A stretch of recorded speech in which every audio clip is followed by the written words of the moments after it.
La journée du 11 novembre 2022 était particulièrement chargée pour le président de la République française d'après la. Emmanuel Macron a présidé vendredi à Paris la cérémonie de commémoration du 104e anniversaire de l'armistice de 1918, avant un déjeuner à l'Élysée avec des porte-drapeaux, commissaires de la Flamme du Soldat Inconnu et président d'associations d'anciens combattants. Le soir venu, accompagné de son épouse et plus fidèle allié, l'élégante Brigitte Macron, le dirigeant a reçu de nombreux dignitaires internationaux pour le Forum de Paris pour la paix à l'Élysée. Parmi la longue liste des convives, se distingue l'artiste Youssou N'Dour. Le chanteur sénégalais avait déjà eu l'occasion de s'entretenir avec le couple présidentiel lors de la fête de la musique en juin. Au matin du 11 novembre, le chef de l'État a déposé une gerbe et 16 recueillis devant la statue de Georges Clemenceau sur les Champs-Élysées, à quelques mètres du palais présidentiel. Il a ensuite passé des troupes en revue place Charles de Gaulle puis ravivé la flamme du soldat inconnu sous l'Arc de Triomphe, avant l'appel des noms des militaires morts pour la France depuis le 11 novembre 2021.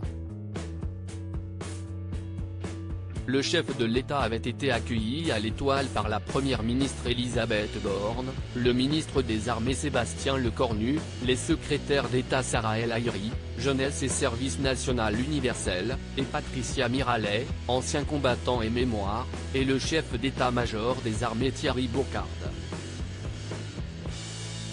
Étaient notamment présents à cette cérémonie l'ancien président Nicolas Sarkozy, la présidente de l'Assemblée nationale Yaël Braun-Pivet, le président du Sénat Gérard Larcher et la maire de Paris Anne Hidalgo, que le président français a salué en compagnie de son homologue argentin Alberto Fernandez.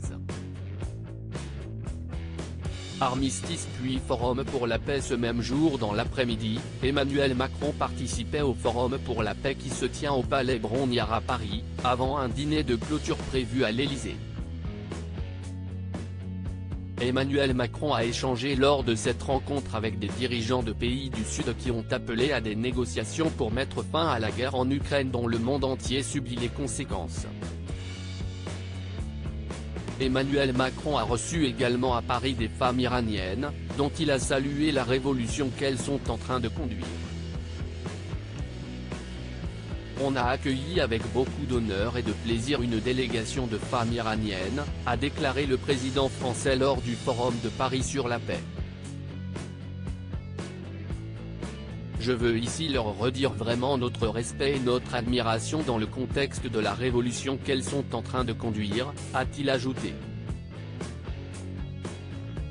Selon l'Élysée, la délégation était composée de Massia Ali-Nejad, une militante iranienne basée à New York qui encourage les femmes iraniennes à protester contre l'obligation du port du voile, Shima Babaï, qui se bat pour avoir des informations sur son père dont elle est sans nouvelles, Ladan Boroman, cofondatrice d'une organisation de défense des droits basée à Washington, et Roya Piret.